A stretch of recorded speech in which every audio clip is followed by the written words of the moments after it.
Hello everyone, it's Eddie the Chump coming back with another video, and this is going to be a setup video because a friend of mine asked me to show what I use as my setup because he wants to get into video making. So what did I recommend and what did I use? So that's what I'm going to go through today. So okay, first off, let's have a look at the monitor. Right, you can see that I've got the 2012 Astro A40s and they're wired. Love those things, best thing I've ever bought. The monitor is an HP. Let's have a look. Let's see if we can see what version it is now. Yeah, there you go. I think you can see that. 231X. It's a really good monitor. It's just a PC monitor, but it's got an HDMI port in it, so that's good.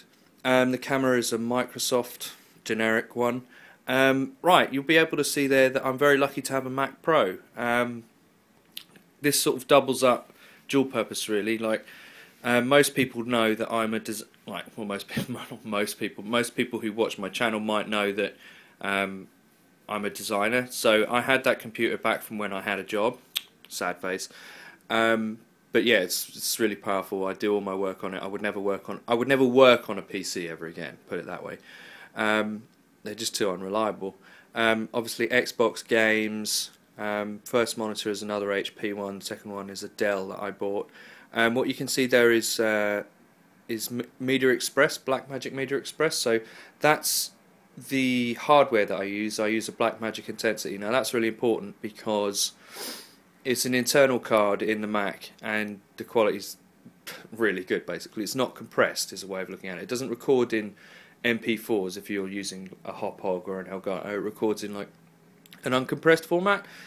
So basically what that means is every time you render a video or you edit it, you're going to get degradation of the video quality if you record in MP4, but you won't when you use a Blackmagic, which is why the quality is better in people who use Blackmagic equipment and stuff like that. So if you're looking to get a card, if you want to get an internal card for something like that, a PC equivalent, the Blackmagic works in a PC as well, but they also make a shuttle version, which is USB 3, which you can use with a laptop. So in my personal opinion, that's what you should get if you want to be serious about it. It's the best piece of equipment you can get, and you can use both of those for streaming.